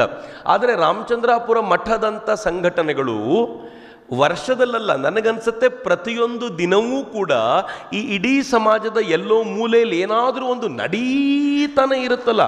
ಸುಲಭದ ಸಂಗತಿಯಲ್ಲ ಅದು. ಮತ್ತು ಯೋಜನೆಗಳಾದರೂ ಎಷ್ಟು ವಿಸ್ತಾರವಾದ್ದು. ಶಿಕ್ಷಣಕ್ಕೆ ಸಂಬಂಧಪಟ್ಟ ಯೋಜನೆಗಳು ನಡೀಬೇಕು. ಮತ್ತು ಮೂಲ ಉದ್ದೇಶ ಧರ್ಮವೇ ಆಗಿದ್ದರಿಂದ ಧರ್ಮಕ್ಕೆ ಸಂಬಂಧಪಟ್ಟ ಕೆಲಸಗಳು ನಡೀಬೇಕು. ಅದರ ನಡುವೆ ಸಮಾಜದಲ್ಲಿ ತರುಣರನ್ನು ಕಟ್ಟುವಂಥ ಕೆಲಸ ಆಗ್ತಾ ಇರಬೇಕು. ಅವರು ದೂರ ಆಗದಂತೆ ನೋಡ್ಕೋಬೇಕು. ಅದರಲ್ಲಿ ವೃದ್ಧರನ್ನು ಬಿಡುವಂತಿಲ್ಲ, ಅವ್ರಿಗೋಸ್ಕರ ಒಂದಷ್ಟು ಯೋಜನೆಗಳಾಗಬೇಕು. ಪ್ರತಿಯೊಬ್ಬರಿಗೂ ಕೈ ತುಂಬ ಕೆಲಸ ಕೊಟ್ಟು ಅವನು ಕೆಲಸ ಮಾಡುವಂತೆ ಉತ್ಸಾಹವನ್ನು ತುಂಬ್ತಾ ಏನಾದರೂ ಒಂದು ಕೆಲಸ ನಡೆಯುವಂತೆ ನೋಡ್ಕೊಳ್ಳೋದಿದೆಯಲ್ಲ, ಭಾರಿ ದೊಡ್ಡ ಸಾಹಸ. ಅದು ಪ್ರತ್ಯೇಕವಾದ ಒಂದು ಸಂಘಟನೆ ಕಟ್ಟಿದವನಿಗೆ ಗೊತ್ತಿರುತ್ತೆ ಇದರ ಸಾಹಸ ಇದು ಹೇಗಿರುತ್ತೆ ಅಂತ. ಆ ಸಾಹಸವನ್ನು ಅನಾಯಾಸವಾಗಿ ಮಾಡ್ಕೊಂಡು ಬರಬೇಕು ಅಂತಂದರೆ ಅದರ ಹಿಂದೆ ದೈವದ ಕೃಪೆ ಇದ್ದರೆ ಮಾತ್ರ ಸಾಧ್ಯ ಅನ್ನೋದು ಎಂಥವನಿಗೂ ಅರ್ಥ ಆಗುತ್ತೆ. ಹೀಗಾಗಿ ಈ ದೊಡ್ಡ ಕಾರ್ಯಕ್ರಮದ ನಂತರ ಇದೊಂದು ಯಾವಾಗಲೂ ಮನಸ್ಸಲ್ಲಿಟ್ಕೊಳ್ಳಿ, ನಮ್ಮ ಸಂಘಟನೆ ನಿಜವಾಗಿಯೂ ಬಲಗೊಳ್ಳಬೇಕಾಗಿರೋದು ಯಾವಾಗ ಅಂತಂದರೆ ದೊಡ್ಡ ಕಾರ್ಯಕ್ರಮದ ನಂತರ. ದೊಡ್ಡ ಕಾರ್ಯಕ್ರಮದ ನಂತರ ಏಕ್ದಮ್ ವೀಕ್ ಆಗಿಬಿಡ್ತೀವಿ. ದೊಡ್ಡ ಕಾರ್ಯಕ್ರಮದ ಒಂದು ಖೂಬಿಯತ್ತೇನು, ಒಂದು ಮಜಾ ಏನು ಅಂತಂದರೆ ಹೊಸಬರು ತುಂಬ ಬರ್ತಾರೆ. ಆದರೆ ಬಂದ ಹೊಸಬರನ್ನು ನಮ್ಮ ಜೊತೆಗೆ ಜೋಡಿಸಿಕೊಳ್ಳಿಕ್ಕೆ ನಮಗೆ ಸಾಧ್ಯವಾಗದೆ ಹೋಗೋದು ಯಾವಾಗ ಅಂತಂದರೆ ನಮಗೆ ಉತ್ಸಾಹ ಕುಸಿದು ಹೋದಾಗ. ಹೀಗಾಗಿ ದೊಡ್ಡ ಕಾರ್ಯಕ್ರಮದ ನಂತರ 2ನೇ ಒಂದು ಉತ್ಸಾಹ ಏನು ಜೋಡಿಸ್ಕೋಬೇಕು ಅಂದರೆ ಬಂದವರನ್ನ ಬಲವಾಗಿಟ್ಕೊಳ್ಳಿಕ್ಕೆ ಇನ್ನೊಂದು 2 ತಿಂಗಳ ಕಾರ್ಯಕ್ರಮ ಅಗ್ರೆಸಿವ್ ಆಗಿ ಮಾಡಬೇಕು ಅಂತ. ನಾವು ಕಾರ್ಯಕರ್ತರಲ್ಲಿ ಯಾವಾಗ ಉತ್ಸಾಹ ತುಂಬ್ತೀವಲ್ಲ ಆಗ ಸಂಘಟನೆ ಸ್ವಲ್ಪ ಆಳಕ್ಕಿಳಿಯುತ್ತೆ, ಹೊಸಬರನ್ನ ಸೆಳ್ಕೊಂಡು ಬರ್ಲಿಕ್ಕೆ ಸಾಧ್ಯ ಆಗುತ್ತೆ. ಈ ಉತ್ಸಾಹವನ್ನು ಕೊಡೋದಕ್ಕೋಸ್ಕರ ಪ್ರಯತ್ನ ಮಾಡಬೇಕಾಗಿದೆ. ಹೀಗಾಗಿ ಇಡೀ ಸಂಘಟನೆಯಲ್ಲಿ ವರ್ಷವಿಡೀ ಉತ್ಸಾಹಕ್ಕೆ ಕೊರತೆಯಾಗದಂತೆ ಬಗೆಯ ಆಲೋಚನೆಗಳನ್ನು ಮಾಡೋದಿದೆಯಲ್ಲ, ಅದು ನಮಗೆಲ್ಲರಿಗೂ ಬೇಕಾಗಿರುವಂಥ ಮಹತ್ವವಾದ ಸಂಗತಿ ಅಂತ ನನಗೆ ಯಾವಾಗಲೂ ಅನಿಸುತ್ತೆ. ಇನ್ನು 3ನೇದು, ಬಹಳ ಬಾರಿ ನಾವು ಸೋಲೋದು ಎಲ್ಲಿ ಅಂತಂದರೆ ಒಬ್ಬ ಕಾರ್ಯಕರ್ತನ, ನನ್ನ ಜೊತೆ ಇರುವಂಥ ಕಾರ್ಯಕರ್ತನ ಜೊತೆಗೆ ನನಗೊಂದು ವೈಯಕ್ತಿಕವಾಗಿರುವಂಥ ಆತ್ಮೀಯವಾದ ಸಂಬಂಧವನ್ನು ಕಳ್ಕೊಳ್ಳೋದರಲ್ಲಿ ನಾವು ಇಡೀ ಸಂಘಟನೆಯನ್ನು ಬಲಿ ಕೊಟ್ಟುಬಿಡ್ತೀವಿ. ಅನೇಕ ಬಾರಿ ಯಾರೋ ಒಬ್ಬ ಕಾರ್ಯಕರ್ತ 20 ದಿನಗಳ ಕಾಲ, 1 ತಿಂಗಳ ಕಾಲ ಬಂದೇ ಇರಲ್ಲ ನಮ್ಮ ಜೊತೆ. ನಾವು ಬಂದ ತಕ್ಷಣ ಏನು ಮಾಡ್ತೀವಿ ಗೊತ್ತಾ, ಅವನನ್ನು ಬೈಲಿಕ್ಕೆ ಶುರು ಮಾಡಿಬಿಡ್ತೀವಿ. 1 ತಿಂಗಳಾಯಿತು ಬರಲಿಲ್ಲ, ನೋಡು ನಾವು ಒಬ್ಬರೇ ಮಾಡೋದು, ಗುರುಗಳ ಕೆಲಸ ಮಾಡಬೇಕು, ಭಗವಂತನ ಕೆಲಸ ಮಾಡಬೇಕು, ನೀವ್ಯಾರು ಬೈಲಿಕ್ಕೆ ಶುರು ಮಾಡಿದ್ರೆ ಇನ್ನೂ ಹೋಗ್ಬಿಡ್ತಾನೆ. ಒಂದು ಸಣ್ಣ ಒಂದು ರಿಲೇಷನ್ ಡೆವಲಪ್ ಮಾಡಿಕೊಂಡ್ರೆ ಏನು ಅದ್ಭುತ ಗೊತ್ತೇನು? ನನಗೆ ಗೊತ್ತಿಲ್ಲ, ನಾನು ಇದನ್ನು ಹೇಳ್ಬೋದೋ ಇಲ್ವೋ. ಇಸ್ಲಾಂ ತುಂಬ ಸ್ಟ್ರಾಂಗ್ ಆಗಿ ಬೆಳೀಲಿಕ್ಕೆ ಮೇಜರ್ ರೀಸನ್ ಏನು ಗೊತ್ತಾ? ಈ ಒಂದು ರಿಲೇಷನ್ಶಿಪ್ಪನ್ನು ಬಲವಾಗಿಟ್ಕೊಂಡಿದ್ದಾರೆ. ನಾನು ಕೇರಳದಲ್ಲಿ ಒಂದ್ಸಲ ಮಾತನಾಡ್ತಾ ಕೂತಿರುವಾಗ ಕೇರಳದ ಒಬ್ಬ ಮುಸ್ಲಿಂ ತರುಣ ಹೇಳ್ದ, ಅವ್ರಿಗೆ ಒಂದು ಮಸೀದಿಗೆ ಇಷ್ಟು ಜನ ನಮಾಜಿಗೆ ಬರಬೇಕು ಅಂತ ಒಂದು ರಿಜಿಸ್ಟ್ರ್ ಇದೆ ಅವ್ರದ್ದು. ಯಾರಾದರೂ ಈ ವಾರ ಬರಲಿಲ್ಲ ಅಂದರೆ ಅಲ್ಲಿ ಗೊತ್ತಾಗುತ್ತೆ ಇಂಥವ್ನು ಈ ವಾರ ಬರಲಿಲ್ಲ ಅಂತ. They wait. ಮುಂದಿನ ವಾರವೂ ಬರಲಿಲ್ಲ ಅಂತಂದರೆ ಅಲ್ಲಿನ ಮೌಲ್ವಿಯ ಕೆಲಸ ಏನು ಅಂದರೆ ಅವ್ನ ಮನೆಗೆ ಹೋಗೋದು. ಯಾಕೆ ಬರಲಿಲ್ಲ, 2 ವಾರ ಆಯಿತು, ಆರೋಗ್ಯ ಸರಿ ಇದೆ ತಾನೆ, ಚೆನ್ನಾಗಿದ್ದಂತಾನೆ, ಏನಾಗಲಿಲ್ಲ ತಾನೆ ಅಂತ ಕೇಳ್ಕೊಂಡು ಬರೋದು. ಅವನಿಗೆ ಪರಿಸ್ಥಿತಿ ಹೆಂಗೆ ಅಂತಂದರೆ ಮುಂದಿನ ವಾರ 100% ಬರ್ತಾನೆ. ಯಾಕೆ ಅಂತಂದರೆ ಇಲ್ಲ ಅಂದರೆ ಮೌಲ್ವಿನೇ ಮನೆಗೆ ಬಂದುಬಿಡ್ತಾನಲ್ಲ ಮಾರೆ, ನಾನೇ ಹೋಗಿ ಬಂದುಬಿಡ್ತೀನಿ, ಮುಗಿದೋಗುತ್ತೆ ಅಂತ. ಸರಿ ತಪ್ಪು ಬೇರೆ ಪ್ರಶ್ನೆ. ನನಗೆ ಎಲ್ಲಿವರೆಗೂ ಆಶ್ಚರ್ಯ ಅನಿಸುತ್ತೆ ಅವರದ್ದು ಅಂತಂದರೆ, ಒಬ್ಬ ವ್ಯಕ್ತಿಯ ಹೆಸರನ್ನು ಬರ್ಕೊಂಡ್ರೆ ಅದ್ರ ಜೊತೆಗೆ ಅವನ ಫ್ಯಾಮಿಲಿಯವರು, ಅವ್ರು ಎಲ್ಲಿದ್ದಾರೆ, ಏನು ಮಾಡ್ತಿದ್ದಾರೆ ಎಲ್ಲ ಗೊತ್ತಾಗುತ್ತೆ. ಅವ್ರು ಊರಿಗೆ ಬಂದರೆ ಮಸೀದಿಗೆ ಕರ್ಕೊಂಡು ಬರಬೇಕು. ಊರಿಗೆ ಬಂದು ಮೌಲ್ವಿ ಜೊತೆ ಮಾತಾಡಿಸ್ಬಿಟ್ಟು ಹೋಗಬೇಕು. ನನ್ನ ಮಗಳು ಬಂದಿದ್ದಾಳೆ, ನನ್ನ ಮಗ ಬಂದಿದ್ದಾನೆ, ನನ್ನ ಅಳಿಯ ಬಂದಿದ್ದಾನೆ, ಎಲ್ಲರೂ ಕರ್ಕೊಂಡು ಬಂದು ಒಂದು ಸಲ ಮಾತನಾಡಿಸಿ ಹೋಗುವಂಥ ವ್ಯವಸ್ಥೆ. ನಾನು ಇಂಜಿನಿಯರಿಂಗ್ ಕಾಲೇಜ್ ಓದಬೇಕಾದ್ರೆ ನನ್ನ ಜೊತೆ ಒಬ್ಬ ಹುಡುಗ ಇದ್ದ, ಹಾಸ್ಟೆಲ್ ಇರ್ತಿದ್ರು ಅವರು. ನಾನೊಂದ್ಸಲ ರೂಮಿಗೆ ಹೋದಾಗ ನಾನು ಹೋದ 2 ನಿಮಿಷಕ್ಕೆ ಮಂಚದ ಕೆಳಗೆ ಅಡಗಿಬಿಟ್ಟ. ನಾನು ಏನಾಯಿತು ಅಂತ, ಇಂಜಿನಿಯರಿಂಗ್ ಹುಡುಗ ಮಂಚದ ಕೆಳಗೆ ಅಡಗಿ ಕೂತ್ಕೊಳ್ಳೋದು. ನಾನು ಏನಾಯಿತು ಅಂತ ಕೇಳಿದೆ ಅವನಿಗೆ. ಅವ್ನು ನೋಡ್ದ, ಯಾರಿಗೂ ಹೇಳಬೇಡ, ಕಿಟಕಿಯಲ್ಲಿ ನೋಡ್ತಿದ್ದೀನಿ ಮೌಲ್ವಿ ಬರ್ತಿದ್ದಾರೆ. ನಾನು 3 ವಾರ ಆಯಿತು ನಮಾಜ್ಗೆ ಹೋಗಿ, ಅದಕ್ಕೋಸ್ಕರ ಹುಡ್ಕೊಂಡು ಬಂದುಬಿಟ್ಟಿದ್ದಾರೆ ಅವರು ಅಂತ. ಹೆಂಗೆ ಕಟ್ಟಿದ್ದಾರೆ ನೋಡಿ ಅವರು. ಇಂಜಿನಿಯರಿಂಗ್ ಕಾಲೇಜಿನ ಹುಡುಗ ಹೆದರ್ತಾನೆ. ನನಗೆ ಆಗ ಅನ್ನಿಸ್ತು, ಈ ಕಾರ್ಡಿಯಲ್ ರಿಲೇಷನ್ ಇಟ್ಕೊಳ್ತಾರಲ್ಲ, ಹೃದಯದ ಸಂಬಂಧ, ಯಾರು ಹೃದಯದ ಸಂಬಂಧವನ್ನು ಇಟ್ಕೊಳ್ತಾರೋ ಅವರು ಸಂಘಟನೆಯೊಂದಿಗೂ ಬಲವಾಗಿರ್ತಾರೆ, ಸಮಾಜದೊಂದಿಗೂ ಬಲವಾಗಿರ್ತಾರೆ, ಮತ್ತು ನಮ್ಮ ಧರ್ಮವನ್ನು ಅಧಿಕೃತವಾಗಿ ಆಚರಿಸುವಂಥ ವ್ಯಕ್ತಿಗಳಾಗಿ ನಿರ್ಮಾಣಗೊಳ್ತಾರೆ ಅಂತ. ನಾವು ಕಳ್ಕೊಂಡಿರೋದು ಇಲ್ಲೇ. ಇಷ್ಟು ಮಾಡಿದರೆ ಸಾಕಾಗತ್ತೆ ಅಂತ. ಹೀಗಾಗಿ ಸಂಘಟನೆಯ ಪ್ರತಿಯೊಬ್ಬ ಪ್ರಮುಖರೂ ಕೂಡ ಅದು ಸಾಧ್ಯವಾ ಅಂತ ಸ್ವಲ್ಪ ಪ್ರಯತ್ನ ಪಡಿ. ನಮಗೆ ನಮ್ಮದೇ 28 ಕೆಲಸದ ನಡುವೆ ಇದೊಂದು ಎಲ್ಲಿ ಅಂತ ಯಾವಾಗಲೂ ಅನ್ನಿಸ್ತಿರುತ್ತೆ. ಆದರೆ ಯಾರು 28 ಕೆಲಸ ಮಾಡಬಲ್ಲನೋ ಅವನೇ 29ನೇದು ಮಾಡೋದು. ಯಾರು ಒಂದೂ ಕೆಲಸ ಮಾಡೋದಿಲ್ವೋ ಅವನಿಗೆ ಇದಾದರೂ ಒಂದು ಕೆಲಸ ಕೊಡೋಣ ಅಂತಂದ್ರೆ ಇದನ್ನೂ ಮಾಡೋದಿಲ್ಲ ಅಂತ. ಹೀಗಾಗಿ ಅಂಥವನನ್ನು ಕಟ್ಕೊಂಡು ಏನೂ ಉಪಯೋಗ ಇಲ್ಲ. 28 ಮಾಡೋವನಿಗೆ 29ನೇದು ಬೀಳತ್ತೆ. ನಮ್ಗೆ ಅನೇಕ ಬಾರಿ ಅನ್ನಿಸ್ತಿರುತ್ತೆ, ಭಾಳ ಚೆನ್ನಾಗಿರುತ್ತೆ. ನಂಗೆ ತುಂಬ ಜನ ಟೀಚರ್ಸ್ ಹೇಳ್ತಿರ್ತಾರೆ, ನಾನು ನಿಮ್ಮ ಉದಾಹರಣೆ ಕೊಡೋದಿಲ್ಲ, ಟೀಚರ್ ಉದಾಹರಣೆ ಕೊಡ್ತೀನಿ.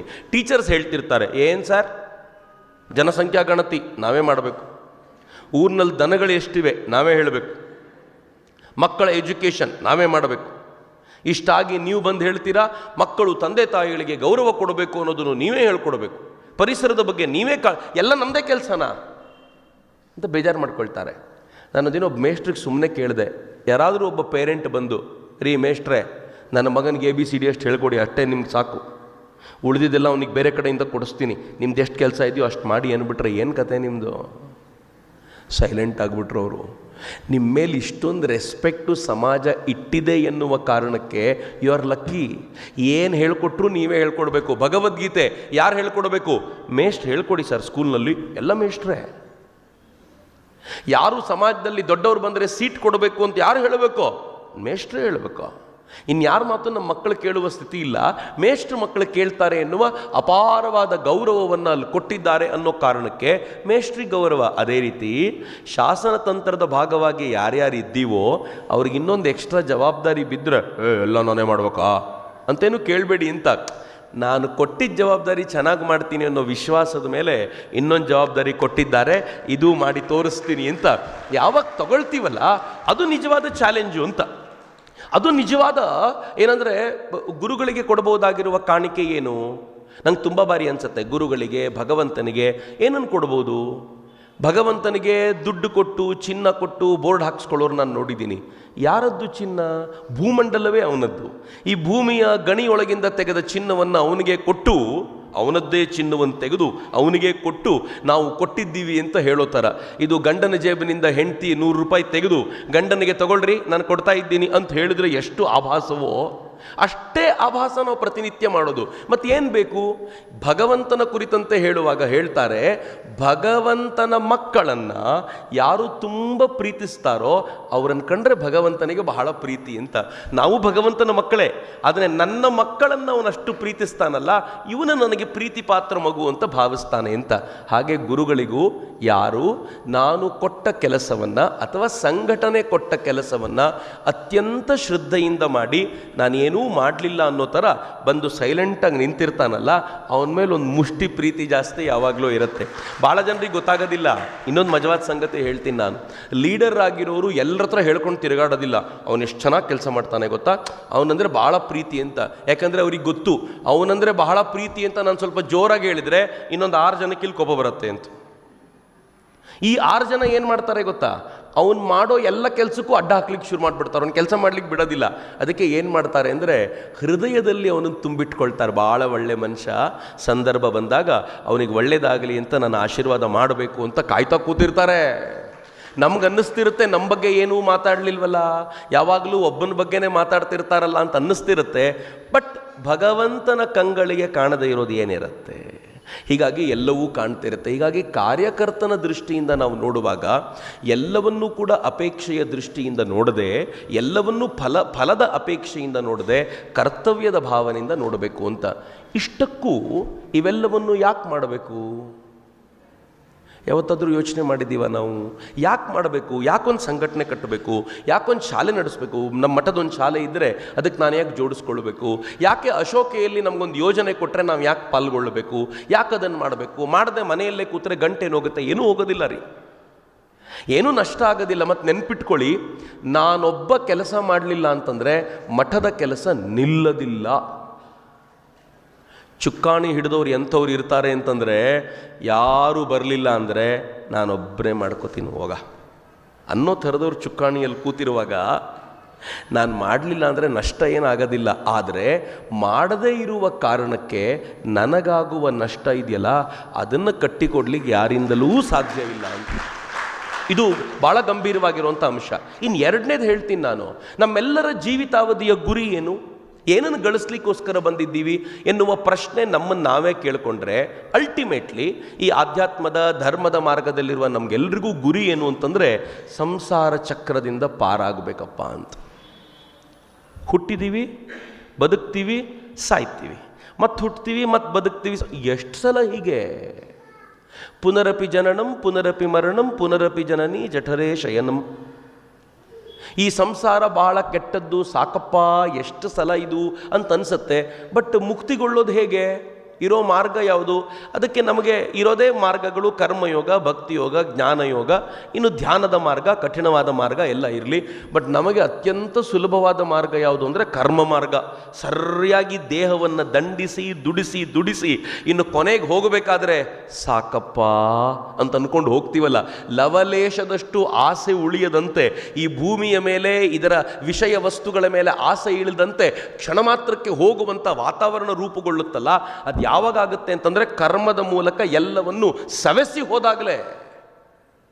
ನಾವಾಗೆ ಸವಿಸ್ಬೇಕು ಅಂದರೆ ಕರ್ಮ ಅಂದರೆ ಎಲ್ಲಿ ಸವಿಸ್ತೀವಿ ಗೊತ್ತಾ?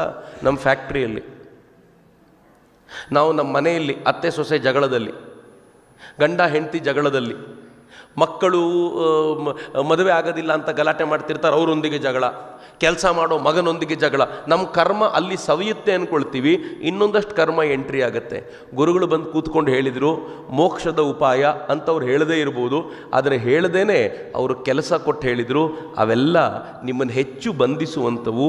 ಮುಕ್ತಿಯ ಕಡೆ ಕರ್ಕೊಂಡು ಹೋಗುವ ಮೆಥಡ್ ನಾನು ಹೇಳ್ತೀನಿ ಬಾ ಅಂತ ಕರ್ಕೊಂಡು ಬಂದರು. ನಮ್ಗೆ ಅರ್ಥ ಆಗೋದಿಲ್ಲ ಅಂತ ಗೊತ್ತು ಅವರಿಗೆ, ಅದಕ್ಕೆ ಕೆಲಸ ಕೊಟ್ಟು ಹೇಳಿದರು, ಸೈಲೆಂಟಾಗಿ ಮಾಡು, ಇನ್ನು ಮುಂದೆ ನೀನು ಬರದೇ ಇರೋ ಥರ ನಾನು ಮಾಡ್ತೀನಿ ಅಂತ. ಮುಗಿದೋಯ್ತಲ್ಲ.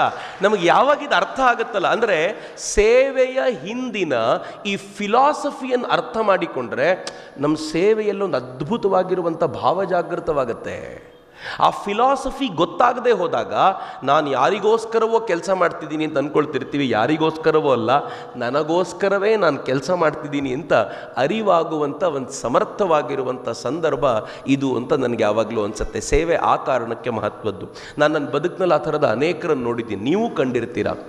ಮೈಸೂರಿನಲ್ಲಿ ಒಂದು ಹೆಣ್ಮಗಳು, ಕೆಲವರಿಗೆ ಅದು ಯಾಕೆ ಆ ಥರದ ಬುದ್ಧಿ ಬಂದುಬಿಟ್ಟಿರುತ್ತೋ ದೇವರೇ ಬಲ್ಲ. ನಂದು ನಿಮ್ಮದು ಏನೂ ಅಲ್ಲ ಆ ಲೆಕ್ಕಕ್ಕೆ. ಆ ಹುಡುಗಿ ಯಾವ ಥರದಳು ಅಂದರೆ, ಹಳ್ಳಿಲಿ ಇರ್ತಿದ್ದ ಹೆಣ್ಮಗಳು. ಅವಳು ಓದಲಿಕ್ಕೆ ಅಂತ ಸಿಟಿಗೆ ಬಂದಳು, ತನ್ನ ಚಿಕ್ಕಪ್ಪನ ಮನೆಯಲ್ಲೋ ಯಾರ ಮನೆಯಲ್ಲೋ ಇರ್ತಿದ್ಲು. ಅವಳಿಗೇನೆಂದರೆ, ಈ ರಸ್ತೆಯಲ್ಲಿ ಭಿಕ್ಷುಕರು ಇರ್ತಾರಲ್ಲ, ಕೈಲಾಗದ ಭಿಕ್ಷುಕರು, ಅವ್ರಿಗೆ ಹೋಗೋದು, ಅವರಿಗೆ ಪ್ರತಿನಿತ್ಯ ಏನಾದರೂ ತಿಂಡಿ ತಿನ್ನಿಸೋದು, ತನ್ನ ಬಾಕ್ಸಿಂದ ತಿಂಡಿ ತಿನ್ನಿಸೋದು, ಅವ್ರಿಗೆ ಊಟ ಮಾಡಿಸೋದು, ಅವ್ರಿಗೆ ಬೇಕಾದರೆ ಏನಾದರೂ ತನ್ನ ಪಾಕೆಟ್ ಮೇಲೆ ₹1 2 ಈ ಥರ ಮಾಡ್ಕೊಂಡಿದ್ದು ಹುಡುಗಿ. ಒಂದು ಸಲ ತನ್ನ ಮನೆ ಎದುರುಗಡೆನೆ ಯಾವುದೋ ಒಂದು ಭಿಕ್ಷುಕಿಗೆ ಇನ್ನೊಂದು ಗಾಡಿ ಬಂದು ಡಿಕ್ಕಿ ಹೊಡಿತು. ಇವಳು ಬಹಳ ಬೇಜಾರಿನಿಂದ ಆ ಭಿಕ್ಷುಕಿನ ತೊಗೊಂಬಂದ್ಲು, ಅವಳನ್ನ ಟ್ರೀಟ್ ಮಾಡಿದ್ಲು. ಟ್ರೀಟ್ ಮಾಡಿ ಚಿಕ್ಕಪ್ಪನ ಮನೆ ಕರ್ಕೊಂಡು ಹೋಗ್ಬಿಟ್ಲು. ನಾನು ನಿಮ್ಮನ್ನು ನಮ್ಮ ಮನೆಯಲ್ಲಿ ಒಂದು 4 ದಿನ ಇಟ್ಕೋತೀನಿ ಅಂತ. ಅಪ್ಪ ಅಮ್ಮನೇ ಸಹಿಸ್ಕೊಳ್ಳೋದ ಕಾಲಕ್ಕೆ ಯಾರೋ ಭಿಕ್ಷುಕಿನ ಕರ್ಕೊಂಡು ಬಂದು ತನ್ನ ಚಿಕ್ಕಪ್ಪನ ಮನೇಲಿ ಇಟ್ಕೊಳ್ತೀನಿ ಅಂದರೆ ಹೆಂಗೆ ಸಹಿಸ್ಕೊಳ್ತಾರೆ? ಕೊನೆಗೆ ಅವ್ರು ಚಿಕ್ಕಪ್ಪನವ್ರು ಆಗಲ್ಲ ಅಂತೆಲ್ಲ ಹೇಳಿದಾಗ ಒಂದು ಪುಟ್ಟ ಬಾಡಿಗೆ ಮನೆ ಮಾಡ್ಕೊಂಡು ಅವಳಿಗೋಸ್ಕರ ಬಾಡಿಗೆ ಮನೆ ಮಾಡ್ಕೊಂಡು ಇಟ್ಕೊಂಡ್ರು. ಬಾಡಿಗೆ ಮನೆ ಮಾಡ್ಕೊಂಡು ಇಟ್ಕೊಂಡ್ರೆ ಯಾವ ಹುಡುಗ ಪ್ರಾಬಬಲಿ ಡಿಕ್ಕಿ ಹೊಡೆದವನೋ ಅಥವಾ ಡಿಕ್ಕಿ ಹೊಡೆದಾಗ ನೋಡ್ತಾ ಇದ್ದವನೋ, ಅವ್ನು ನೋಡ್ದ ಈ ಹುಡುಗಿ ಇಷ್ಟು ಕಷ್ಟಪಡ್ತಿದ್ದಲ್ಲ ಇವಳಿಗೆ ಅಂಥೇಳಿ ಅವನೇ ರೇಷನ್ ತಂದು ಕೊಡ್ತಿದ್ದ ಅವಳಿಗೆ. ಕೊನೆಗೆ ಅವನಿಗೆ ಎಷ್ಟು ಇದಾಯಿತು ಅಂತಂದರೆ, ಎಂಥ ಒಳ್ಳೆ ಹುಡುಗಿಯಪ್ಪ ಇದು ಅಂಥೇಳಿ ಅವನೇ ಅವಳನ್ನು ಮದುವೆ ಆದ. ಮದುವೆ ಆದ ನಂತರ ನಾನು ಅವನನ್ನು ಭೇಟಿ ಮಾಡಲಿಕ್ಕೆ ಹೋಗಿದ್ದೆ. ಈಗ ಒಂದು ಜಾಗದಲ್ಲಿ ಅವರೊಂದು ಮೈಸೂರಿನಲ್ಲಿದ್ದಾರೆ, ಮೈಸೂರಿನಲ್ಲಿ ಒಂದು ಜಾಗ ಮಾಡ್ಕೊಂಡಿದ್ದಾರೆ. ಒಂದು 20-22 ಜನ ಈ ಥರದವರೇ ಇದ್ದಾರೆ. ಎಲ್ಲ ಭಿಕ್ಷುಕರನ್ನು ಸಾಕ್ತಾರೆ ಅವರು. ಅವ್ರಿಗೆಲ್ಲ ಯೂನಿಫಾರ್ಮ್ ಕೊಟ್ಟು ಭಾಳ ಚಂದ ನೋಡ್ಕೊಂಡಿದ್ದಾರೆ. ನಾನು ಕೇಳಿದೆ, ನೀನು ಮದುವೆ ಆದಿಯಲ್ಲಪ್ಪ, ಆಮೇಲೆ ಏನು ಮಾಡಿದೆ? ಆಮೇಲೆ ಏನು ಸರ್, 2 ಕಾರ್ ತೊಗೊಂಡೆ, 2 ಕಾರ್ ತೊಗೊಂಡು ಬಾಡಿಗೆಗೆ ಬಿಟ್ಟೆ. ಬಾಡಿಗೆಗೆ ಬಂದಿರೋಂಥ ನಂಗೆ ದುಡ್ಡು ಬಂದಿರೋಂಥ 80% ಈ 20 ಜನರನ್ನು ಸಾಕೋದಕ್ಕೆ ಖರ್ಚಾಗುತ್ತೆ. ಯಾರ ಹತ್ರ ನಾವೇನು ಕೇಳಲಿಕ್ಕೆ ಹೋಗೋದಿಲ್ಲ. ಅವಳು ಪ್ರೀತಿ ಅಷ್ಟು ಪ್ರೀತಿಯಿಂದ ಮಾಡ್ತಾಳೆ, ನನಗೂ ಏನು ಭಾಗ್ಯ ಲೈಫ್ನಲ್ಲಿ ಸಿಕ್ಬಿಡ್ತು, ನಾನು ಅವಳ ಜೊತೆಯಾಗಿ ನಿಂತ್ಕೊಂಡಿದ್ದೀನಿ ಅಂತ. ನಂಗೆ ಆಶ್ಚರ್ಯ ಅನ್ಸುತ್ತೆ, ಈಸ್ ಇಟ್ ಪಾಸಿಬಲ್? ಒಬ್ಬ ಮನುಷ್ಯನ ಹೃದಯದೊಳಗೆ ಇತರರಿಗೋಸ್ಕರ ಇಷ್ಟು ಪ್ರೇಮ ಉಕ್ಕೋದು ಹೇಗೆ ಸಾಧ್ಯ? ಅದು ಭಗವಂತನ ಕೃಪೆಯಿಂದ ಮಾತ್ರ ಸಾಧ್ಯ. ಅಕಸ್ಮಾತ್ ಯಾವುದೋ ಜನ್ಮದಲ್ಲಿ ನಾವೇನೋ ಒಳಿತು ಮಾಡದೆ ಭಗವಂತನ ಕೃಪೆ ಇಷ್ಟು ಪಡ್ಕೊಂಡು ಬಂದಿಲ್ಲ ಅಂತ ಇಟ್ಕೊಳ್ಳಿ, ಈ ಜನ್ಮದಲ್ಲಿ ಗುರುಗಳು ನಮ್ಮನ್ನು ಅನಿವಾರ್ಯವಾಗಿ ಈ ಕೆಲಸಕ್ಕೆ ಜೋಡಿಸುವ ಮೂಲಕ ಮೊದಲು ರಿಲಕ್ಟೆಂಟಾಗಿ ಶುರು ಮಾಡಿದ್ವಿ, ಇದು ಯಾಕೆ ಬೇಕಿತ್ತು ಮಾರೆ. ಆದರೆ ಕಾಲಕ್ರಮದಲ್ಲಿ ಹೆಂಗಾಯ್ತು ಗೊತ್ತಾ, ಅದ್ರ ಮೇಲೆ ಪ್ರೀತಿ ಬರ್ಲಿಕ್ಕೆ ಶುರುವಾಯ್ತಾ, ಈ ಕೆಲಸ ಚೆನ್ನಾಗಿದೆಯಲ್ಲ. ಗೋವಿನ ಕೆಲಸ ಶುರು ಮಾಡುವಾಗ ಎಷ್ಟು ಜನ ಏನೆಲ್ಲ ಮಾತಾಡ್ಕೊಂಡಿದ್ರು, ಇದು ಯಾಕೆ ಬೇಕಿತ್ತು ನಮಗೆ ಅಂತ. ಆದರೆ ಕಾಲಕ್ರಮದಲ್ಲಿ ಅನೇಕರು ತಮ್ಮ ಮನೆಗಳನ್ನೇ ಗೋಶಾಲೆಗಳನ್ನಾಗಿ ಮಾಡಿಕೊಂಡು ಅದನ್ನು ವಿಸ್ತರಿಸುವಾಗ ಇವತ್ತು ಗೋವಿನ ಬಗ್ಗೆ ಗಂಟೆಗಟ್ಟಲೆ ಮಾತಾಡುವಂಥ ಅನೇಕರು ರಾಮಚಂದ್ರಾಪುರ ಮಠದ ತರುಣರು ನಿರ್ಮಾಣ ಆಗಿದ್ದಾರೆ. ಹೆಂಗೆ ಸಾಧ್ಯ ಆಯಿತು ಇದು? Is it not a magic? ಇದೊಂದು ಮಿರಾಕಲ್ ಅನ್ಸೋದಿಲ್ವಾ? ನಾವು ಭಗವಂತನ ಕೃಪೆ ಏನು ಪಡ್ಕೊಂಡು ಬಂದಿರಲಿಲ್ಲ ಆ ಮೈಸೂರಿನ ಹೆಣ್ಣು ಮಗಳಷ್ಟು. ಆದರೆ ಗುರುಗಳನ್ನು ನಮ್ಮನ್ನು ಕೆಲಸಕ್ಕೆ ಜೋಡಿಸಿ ಜೋಡಿಸಿ ಜೋಡಿಸಿ ನಮ್ಮೊಳಗೆ ಅದು ಸ್ಫುರಣೆಯಾಗುವಂತೆ ಮಾಡಿದ್ರಲ್ಲ, ನಮ್ಮನ್ನು ಶ್ರೀಕೃಷ್ಣ ಹೇಳುವಂಥ ಕರ್ಮದಿಂದ ಕರ್ಮಯೋಗಕ್ಕೆ ಕರ್ಕೊಂಡು ಬಂದ್ರಲ್ಲ, ಅದು ಈ ಕಾರಣಕ್ಕೆ ಸಾಧ್ಯವಾಗಿದ್ದು ಅಂತ. ಕರ್ಮಯೋಗದ ಜೊತೆಗೆ ಭಕ್ತಿಯೋಗವೂ ಆಯಿತು. ನಾವು ಮೊದಲು ಮಠಕ್ಕೆ ಬರಬೇಕಾದ್ರೆ ಅದೊಂದು ಟೈಮ್, ಅದು ನಾನು ಅನೇಕ ಬಾರಿ ಮಠಗಳಿಗೆ ಹಾಗೆ ಹೋಗೋದು. ಹೆಂಗೆ ಹೋಗೋದು ಅಂತಂದರೆ, ಗುರುಗಳು ಪೂಜೆ ಮುಗಿಸಿ ಬಂದು ಪೀಠದ ಮೇಲೆ ಕೂತಿರಬೇಕು, ಅವರು ತೀರ್ಥ ಪ್ರಸಾದ ಕೊಡ್ತಿರಬೇಕು, ಲೈನಲ್ಲಿ ನಿಲ್ಲಬೇಕು, ತೀರ್ಥ ಪ್ರಸಾದ ತೊಗೋಬೇಕು. ಒಂದು ಸಲ ಗುರುಗಳಿಗೆ ನೋಡಿ ಅಟೆಂಡೆನ್ಸ್ ಬಂದಿದ್ದೀನಿ ಅಂತ ಭಾಳ ಜನ ಹಾಗೆ ಬರೋದು.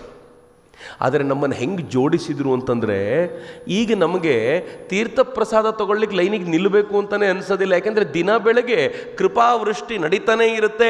ಇನ್ನು ತೀರ್ಥ ಪ್ರಸಾದಕ್ಕೆ ಪಾಪ ಒಂದು ಸಲ ಬಂದಿರೋರೆಲ್ಲ ನಿಂತ್ಕೊಳ್ಳಿ, ನಂಗೆ ಬೇಕು ಅಂತಲೇ ಅನಿಸೋದಿಲ್ಲ. ಭಕ್ತಿ ಅನ್ನೋದು ತೀರ್ಥ ಪ್ರಸಾದ ಲೆವೆಲ್ನಿಂದ ಒಂದು ಹಂತ ಮೇಲಕ್ಕೆ ಇರ್ತಲ್ಲ. ಯಾವ ಕಾರಣಕ್ಕೆ? ಕರ್ಮಯೋಗದ ಕಾರಣಕ್ಕೋಸ್ಕರ. ಸಂಘಟನೆ ಸೇವೆಯಾಗಿ ಕನ್ವರ್ಟ್ ಆದಾಗ ಅಲ್ಲಿ ಸಹಜವಾದ ಭಕ್ತಿ ಮೂಡುತ್ತೆ, ಕೃತ್ರಿಮವಾದ ಭಕ್ತಿ ಇಲ್ಲ.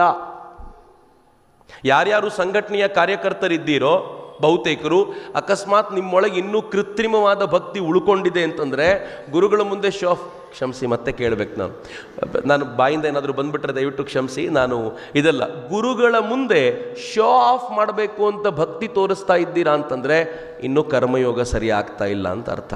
ನನಗೇನು ಶೋ ಆಫ್ ಮಾಡಬೇಕಾಗಿಲ್ಲಪ್ಪ, ಶ್ರದ್ಧೆಯಿಂದ ಅವ್ರು ಕೊಟ್ಟ ಕೆಲಸವನ್ನು ಮಾಡ್ತೀನಿ, ಇದಕ್ಕಿಂತ ಹೆಚ್ಚಿಂದ ಇನ್ನೇನು ಬೇಕು. ಅವರು ನನ್ನನ್ನು ಗುರುತಿಸಿ ಕರೆದು ಈ ಕೆಲಸ ನೀನು ಮಾಡೋ ಅಂತಂದರೆ ಅದಕ್ಕಿಂತ ದೊಡ್ಡ ಪ್ರಸಾದ ನನಗಿನ್ಯಾವುದೂ ಇಲ್ಲ. ಆ ಪ್ರಸಾದವನ್ನು ಸ್ವೀಕಾರ ಮಾಡ್ತೀನಿ ಅಂತ ಯಾರ್ಯಾರ ಮನಸ್ಸಿನಲ್ಲಿ ಬಂತಲ್ಲ, ನಾರದರು ಹೇಳುವ ಭಕ್ತಿ ಸೂತ್ರದ ಬಹುಪಾಲು ಕ್ಲಿಯರ್ ಆಗೋಯ್ತು ನಿಮ್ಮದು ಅಂತ. ಇನ್ನೇನು ಬಾಕಿ ಉಳಿತು? ಇನ್ನು ಜ್ಞಾನಯೋಗ ಹೇಗೆ ಚೆನ್ನಾಗಿದೆ ನೋಡಿ, ಎಷ್ಟು ಚೆನ್ನಾಗಾಗತ್ತೆ ಅಂತಂದರೆ, ಇವೆಲ್ಲವೂ ಕೂಡ ಅರಿವಿಲ್ಲದಂತೆ ನಮ್ಮನ್ನು ಆ ಜ್ಞಾನದ ಕಡೆ ಎಳ್ಕೊಂಡು ಹೋಗ್ತಾ ಇದೆಯಲ್ಲ. ಇದನ್ನು ಮಾಡ್ತಾ ಮಾಡ್ತಾ ಮಾಡ್ತಾ ನನಗೆ ಒಳಿತು ಕಾದಿದೆ ಅಂತ ನಾವು ಕಾಯ್ತಿರ್ತೀವಲ್ಲ. 2014 ಎಲೆಕ್ಷನ್ನಲ್ಲಿ ವೋಟ್ ಮಾಡಬೇಕಾದಾಗ ನಮಗೆಲ್ಲರಿಗೂ ಒಂದು ಕನಸು ಕಾಣಿಸಿದ್ರು, ಅಚ್ಛೇ ದಿನ್ ಆನೆ ವಾಲೆ ಹೇ ಅಂತ. ನಮಗಾಗ ಅಂದಾಜು ಆಗಿರಲಿಲ್ಲ. 2024 ಬರುವಾಗ ನಮ್ಗೆ ಗೊತ್ತಾಗ್ತಿದೆ, ಅಚ್ಛೇ ದಿನ್ ಹೇ, ರಾಮ ಮಂದಿರ ಆಯಿತು, ಮಥುರಾ ಮಂದಿರಕ್ಕೆ ತಯಾರಿ ನಡೆಯುತ್ತೆ, ಈಗ ಕಾಶಿ ವಿಶ್ವೇಶ್ವರನದ್ದಾಯಿತು, ಆರ್ಟಿಕಲ್ 370 ಹೋಯಿತು, ಈ ದೇಶ ಏನು ಚೆನ್ನಾಗಾಗ್ತಿದೆ ಅಂತಂದರೆ 2014 ಬರೀ ನಾವು ಅಂದ್ಕೊಂಡಿದ್ವಿ ಆಗ್ಬೋದೇನೋ. ಬಟ್ ಇವತ್ತು ನಮ್ಗೆ ಕಾನ್ಫಿಡೆನ್ಸ್ ಇದೆ, ಎಸ್ ಅಚ್ಛೇ ದಿನ ಹೇ और भी अच्छे दिन आने वाले हैं ಅಂತ. ನನಗೆ ಪ್ರಯತ್ನ ಸಾರ್ಥಕ ಅಂತ ಅನ್ಸುತ್ತೆ. ದುರದೃಷ್ಟ ಯಾರ್ಯಾರು ಅವತ್ತೂ ಅದನ್ನು ನಂಬಲಿಲ್ವೋ ಇವತ್ತಿಗೂ ಅವ್ರಿಗೆ ಅಚ್ಛೇ ದಿನ ಬರಲಿಲ್ಲ.